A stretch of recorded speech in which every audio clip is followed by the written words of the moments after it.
Welcome to the ongoing story of the Bible, Season 2, Sons and Daughters.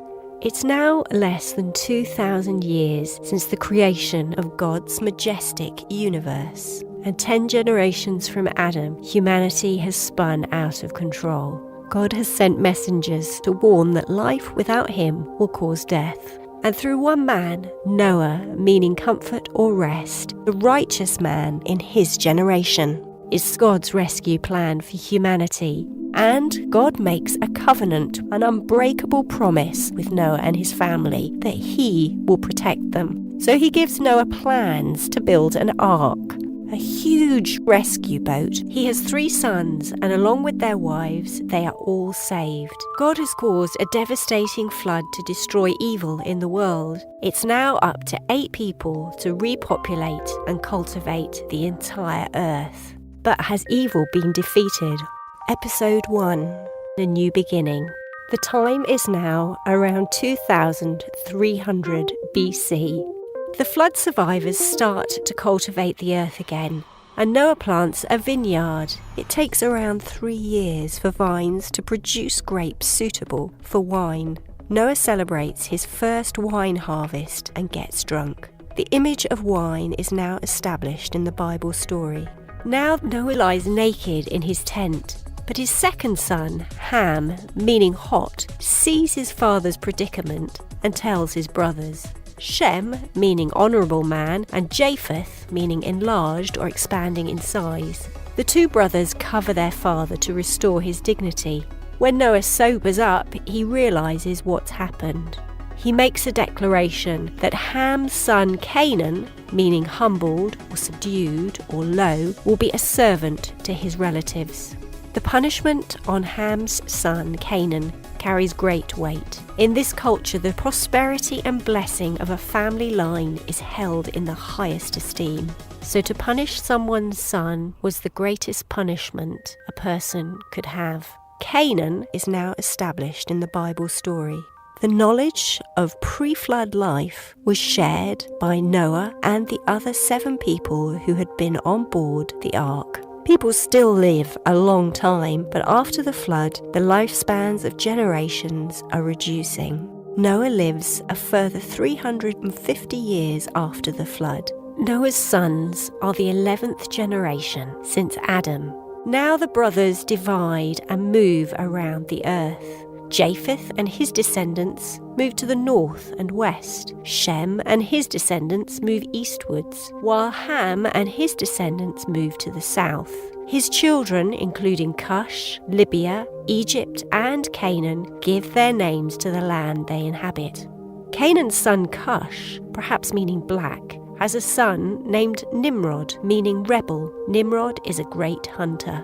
And under Nimrod's leadership, many decide not to spread over the earth, as God has asked, but instead they settle in the land of Shinar, meaning county of 2 rivers, Mesopotamia.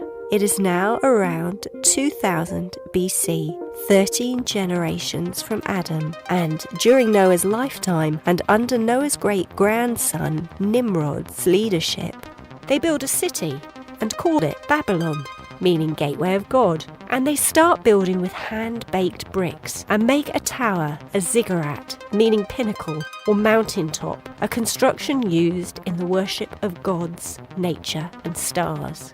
God already knows that people will achieve whatever they set their hearts to, but without him, the results will culminate in evil. Now, only a few generations after the flood, people have once again demonstrated their defiance of God. Until this point, everybody is united in speech with one language. Now God uses words in new ways. He creates different languages so that people can no longer communicate with each other. The language barriers force people to separate and join with those they can understand. So the landmark building is referred to as the Tower of Babel, meaning confusion. The people are forced to divide and populate and cultivate the earth as God has commanded. The history of mankind continues.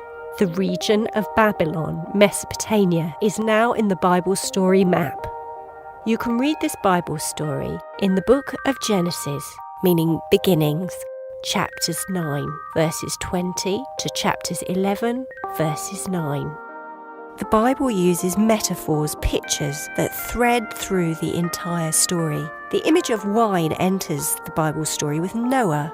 To grow a grape and then harvest it and create wine takes a minimum of 3 years. Noah does this after the global flood, so either he took grape seeds or perhaps a vine aboard the rescue vessel, the ark. Wine is used in the Bible to show redemption, cleansing, and celebration. When Noah's great-great-grandson, several times removed, appears in the story over 2,000 years after the time of Noah, he, Jesus, embarks on his mission of redemption, and his first miracle includes wine. The first thing Jesus creates is wine. But Jesus, who is 100% God and 100% man and 100% perfect, creates wine miraculously from water, bypassing the natural growing, harvesting, crushing and fermenting process.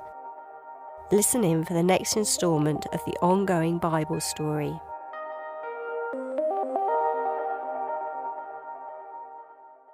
These podcasts, called Full Circle, are based on the author's best knowledge at the time of production. They've been created from the Bible texts, commentaries, and historical studies. The Bible is God's living word, and its story and learning is unfolding and ongoing. Thanks to Bible translators, some of whom gave their lives to give us its words, you can delve into its pages and start your own journey of discovery today.